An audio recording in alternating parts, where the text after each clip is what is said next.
அனைவருக்கும் அன்பான அழகான பிரம்ம முகூர்த்த காலை வணக்கங்க. இன்னைக்கு நம்ம பிரம்ம முகூர்த்த பூஜையோட 4வது நாள். இன்று என்னெல்லாம் பண்ணணும் அப்படிங்கிறத பற்றி இந்த பதிவில் பார்க்க போகிறோம். வாங்க. இன்றைக்கும் அதிகாலை 4 மணிக்கே எந்திரிச்சாச்சுங்க. எழுந்ததும் ப்ரஷ் பண்ணிவிட்டு காலை கடனை முடிச்சுட்டு கிச்சனுக்கு வந்தாச்சுங்க.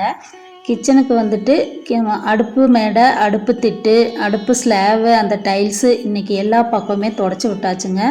நேற்று நைட்டே துடைக்கணும்னு நினச்சேன், நேற்று துடைக்க முடியல.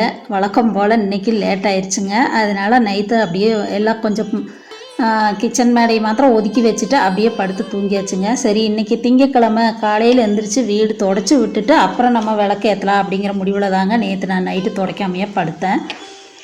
இப்போ பார்த்தீங்கன்னா காலையில் இன்றைக்கி நேற்று சண்டே தான். ஆனால் நான் பிரம்ம முகூர்த்த பூஜை விளக்கு போடுறதுனால நான் நேற்று சண்டே நான்வெஜ் எல்லாம் எதுவும் பண்ணலிங்க.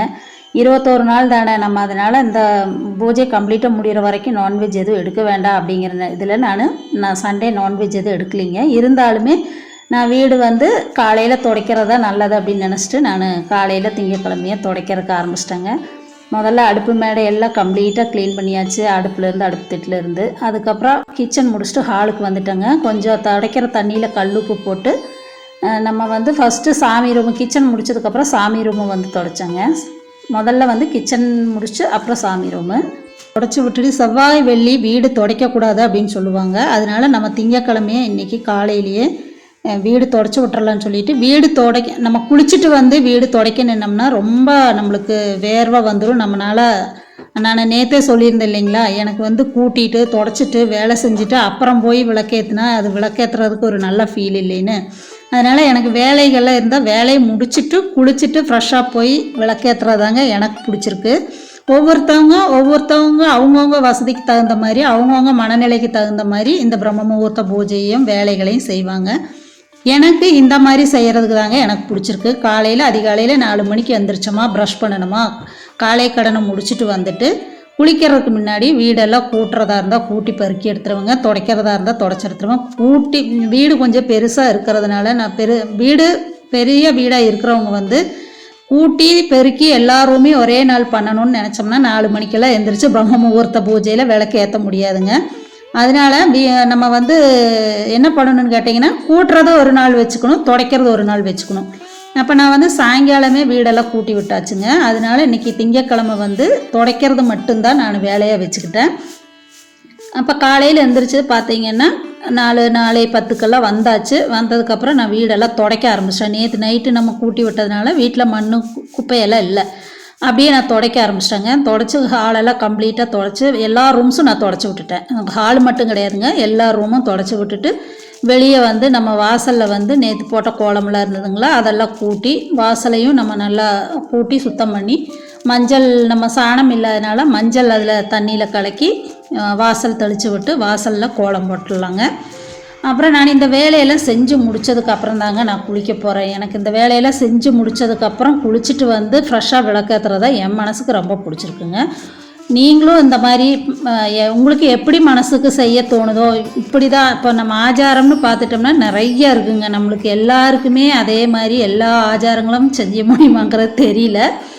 எனக்கு இப்படி பண்ண முடியுது, நான் இப்படி பண்ணுறேங்க. அதுக்கு வேண்டி இப்படி பண்ணுறது சரி இல்லை இப்படி பண்ணுறது தவறுன்னு நான் எந்த விதமான அபிப்பிராயமும் நான் சொல்லலைங்க. நம்ம மனசுக்கு எது சரி, எப்படி நம்மளுக்கு பண்ணுறது கரெக்டுன்னு தோணுதோ அப்படி பண்ணிட்டு போகலாங்க. இன்றைக்கும் 5:30 ஆயிடுச்சுங்க பிரம்ம முகூர்த்த விளக்கு ஏற்றுறதுக்கு. நல்லபடியாக 5:30க்கு நம்ம பிரம்ம முகூர்த்த விளக்கு நிலைவாசலில் ஏற்றியாச்சுங்க. 2 சைடும் நிலைவாசலில் விளக்கு ஏற்றினதுக்கப்புறம் நிலைவாசல் விளக்கை தொட்டு கும்பிட்டு, நம்ம துணை விளக்கு எப்போவுமே அங்கேருந்து தான் எடுத்துகிட்டு போவேன்னு நான் சொன்னேன் இல்லைங்களா. நிலைவாசல்லேருந்து துணை விளக்கு எடுத்துகிட்டு நம்ம லட்சுமி தாயார் முன்னாடி உப்பு தீபத்துக்கு வச்சாச்சுங்க. உப்பு தீபத்தில் இருக்கிற சுடர்லேருந்து நம்ம பஞ்ச தீபம், அதாவது பிரம்ம முகூர்த்த விளக்கு 5 நம்ம அந்த உப்பு தீபத்தில் இருக்கிற சுடர்லேருந்து தாங்க எடுத்து நான் பிரம்ம முகூர்த்த விளக்கு போட்டாச்சுங்க. அழகாக பிரம்ம முகூர்த்த விளக்கு 5:30க்குள்ளே அழகாக ஏற்றியாச்சு. நம்மளுக்கு அது பண்ணும்போதே நல்ல ஒரு அழகான வைப்புங்க. மகாலட்சுமி தாயார் நம்மளை பார்த்து சிரிக்கிற மாதிரியே ஒரு ஃபீல் வருங்க. அது எனக்கு தோணுதா இல்லை என்னங்கிறது தெரியல. இந்த விளக்கேற்றி வச்சுட்டு நம்ம சாமி பார்த்தா சாமி நம்மளை பார்த்து சிரிக்கிற மாதிரியே இருக்குங்க. அப்புறம் அதுக்கப்புறம் நம்ம மேலே ஷெல்ஃபு இருக்கிற விளக்குகளுக்கெல்லாம் ஏற்றிடலாம். முதல்ல பிள்ளையாருக்கு ஃபஸ்ட்டு விளக்கு ஏற்றிடலாங்க. அதுக்கப்புறம் பார்த்திங்கன்னா மேலே பிள்ளையாருக்கு அப்புறம் நம்ம காமாட்சி விளக்கு வச்சுருக்குறோம். அங்கே நம்ம முருகர், நம்மளோட ஃபேவரட் பேர்டு குட்டி முருகர், நம்ம முருகருக்கும் விளக்கு ஏற்றினதுக்கப்புறம் அந்த சைடு பார்த்திங்கன்னா குலதெய்வம் கோமாதா மீனாட்சி தாயார் அவங்களுக்கெல்லாம் ஏற்றி வச்சுங்க. அப்புறம் நம்ம அன்னபூர்ணி இருக்காங்க கிச்சனில், அப்போ அன்னபூர்ணி தாயாருக்கும் நம்ம விளக்கு எடுத்துகிட்டு வந்தாச்சுங்க.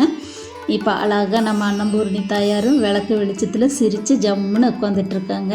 எனக்கு இங்கே விளக்கு ஏற்றுறதும் ரொம்ப பிடிக்குங்க. அன்னபூர்ணி தாயார் இங்கே லக்ஷ்மி தாயார் எப்படி சிரிப்பாங்களோ அது மாதிரி அன்னபூர்ணி தாயாரும் அங்கே விளக்கு வச்சதும் சிரிப்பாங்க. அதுக்கப்புறம் பார்த்திங்கன்னா நம்ம தீபதூபம் காட்டணும் இல்லைங்களா, அப்போ நம்ம தீபம் போட்டதுக்கப்புறம் எல்லா பக்கம் விளக்கு வச்சதுக்கப்புறம் இப்போ நம்ம வந்து ஊதுபத்தி காமிக்க ஆரம்பிச்சிட்டோம்.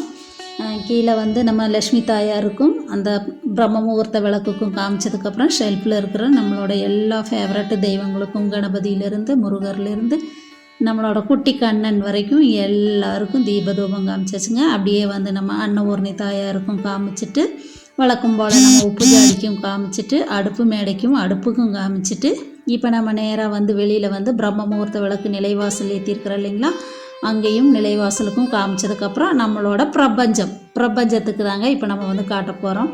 மேலே வானத்துக்கு பிரபஞ்சத்துக்கு காட்டிட்டு நம்ம ஒரு 10 நிமிஷம் நின்று நம்ம மேலே ஆகாசத்தை பார்த்து நான் வேண்டுதல் வச்சுக்கணுங்க. நான் உங்களுக்கு வந்து வீடியோ வந்து லென்த்தாக போகுங்கிறனால நான் ஃபாஸ்ட்டாக ஓட்டி விட்டுருக்குறேன். நான் அந்த ஊதுபத்தி வச்சு அங்கேயே ஒரு 10 நிமிஷத்துக்கு மேலே நான் நின்று ஆகாசத்தை பார்த்து பிரார்த்தனை பண்ண ஆரம்பிச்சிருவனுங்க. அதுக்கப்புறம் தான் நான் வீட்டுக்குள்ளே வருவேன். இப்போ கொண்டு வந்து ஊதுபத்தி கொண்டு வந்து நம்ம சாமி முன்னாடி தாயார் முன்னாடி வச்சாச்சு. அதுக்கப்புறம் நான் அங்கே ஒரு மனை போட்டு ஒரு விரிப்பு விரித்து அதுக்கு மேலே தான் நம்ம உட்காரணுங்க. வெறும் தரையில் உட்காரக்கூடாது. நம்ம சாமி கும்பிடும்போது எப்பவும் வெறும் தரையில் உட்காரக்கூடாது. அப்போ நான் உட்கார்றதுக்கு முன்னாடி ஒரு விரிப்பு விரித்ததுக்கப்புறம் அது மேலே உட்காந்து இப்போ நான் பூஜை பண்ண ஆரம்பிச்சிட்டேங்க. தாயாருக்கு மணி அடித்து நம்ம நெய்வேத்தியம் வச்சது விளக்கு வச்சது எல்லாம் நம்ம சாமி முன்னாடி நம்ம நல்லபடியாக இப்போ பூஜை நம்ம பண்ணிகிட்ருக்குறோம். நல்லபடியாக இன்னத்த பிரம்ம முகூர்த்த பூஜை முடிஞ்சது. என்னோடய வியூவர்ஸுக்கும் இந்த இதை பார்க்குற எல்லாருக்கும் எல்லா நல்லதும் நடக்கணும்னு இன்றைக்கும் நான் எல்லாத்துக்கும் வேண்டிக்கிட்டேங்க. நம்ம விளக்கு போட்டு முடித்து பிரார்த்தனைக்கு அப்புறம் கிச்சனுக்கு வந்தாச்சு. கிச்சன்லேயும் வந்து நம்ம சாமியெல்லாம் கும்பிட்டு அடுப்பு ஆன் பண்ணியாச்சுங்க. இனி அடுத்து நம்ம என்ன பண்ண போகிறோன்னு உங்களுக்கே தெரியும். சாயா வைக்க போகிறோம். நம்ம இன்றைக்கி என்னமோ சூரியன் சீக்கிரம் வந்துட்டாருங்க. எங்கள் ஊரில் இன்றைக்கி பார்த்தீங்கன்னா 6:30க்கெல்லாம் சூரியன் வந்துட்டார். அதை தான் நான் உங்களுக்கு ஜன்னல் வழியாக காமிச்சேன். 2-3 நாளாக சூரியன் வந்து லேட்டாக தான் வந்தார். 7-7:30கெல்லாம் தான் வந்தார். இன்றைக்கி வந்து 6:15 எங்கள் வீட்டுக்கு வந்துட்டாருங்க சூரியன் பகவான்.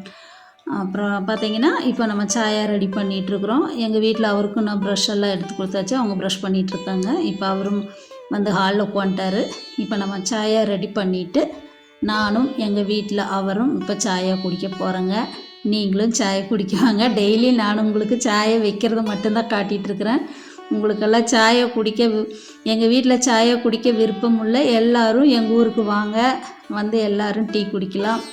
எல்லாருக்கும் எல்லாம் நல்லதாக நடக்கணுங்க. எல்லோரும் நல்லா இருக்கணுங்க. நம்ம இந்த உலகத்தில் இந்த பிரபஞ்சத்தில் இருக்கிற எல்லாருமே கூட பிறந்தவங்க, எல்லோரும் சகோதர சகோதரி தாங்க. இப்போ டீ போட்டாச்சுங்க. டீ ரெடி ஆயிடுச்சு. அதை கொண்டு போய் இப்போ அவருக்கு கொடுத்துட்டு அதுக்கப்புறம் தான் நம்ம டீ குடிக்கணும். அந்த மாதிரி எந்த வேற்றுமையும் இல்லாமல் எல்லாரும் ஒற்றுமையோடும் சந்தோஷத்தோடும் சமாதானத்தோடும் இருக்கணுங்க. வேறுபாடுகளும் சண்டைகளும் மதங்களும் மொழிகளும் எதானாலே நம்ம பிரியக்கூடாதுங்க. எல்லாரும் ஒரே மொழி ஒரே மதம் ஒரே இந்தியாவில் இருக்கிற நம்ம எல்லாரும் சகோதர சகோதரிகளாக பாவிச்சு நம்ம எல்லாரும் வாழணுங்க. எப்படி இருக்குங்க எங்களோட காலை பொழுது? எங்கள் வீட்டில் அழகாக இருக்குது. அதே குருவிகளோட ரம்யமான சத்தத்தில் டீ அழகாக சிட் அவுட்டில் உட்காந்து டீ குடிச்சிட்டு உங்களோட இந்த பதிவை பகிர்ந்துக்கிட்டதில் எனக்கு ரொம்ப மகிழ்ச்சிங்க. என்னுடைய காலை பொழுது எப்படி துவங்குச்சு அப்படிங்கிறத நான் உங்களுக்கு இந்த வீடியோவில் காமிச்சிருக்கிறேன். இந்த வீடியோ உங்களுக்கு பிடிச்சவங்க லைக் பண்ணுங்கள், ஷேர் பண்ணுங்கள், பெல் பட்டனை தட்டி விட்டுக்கோங்க. நான் போடுற ஒவ்வொரு பதிவும் உங்களுக்கு வந்து சேருங்க. உங்களோட ஆதரவு என்றென்று எனக்கு வேணுங்க. அடுத்த ஒரு பதிவில் உங்களை சந்திக்கும் வரை வணக்கம் கூறி விடைபெறுகிறேன். நன்றி, வணக்கம்ங்க.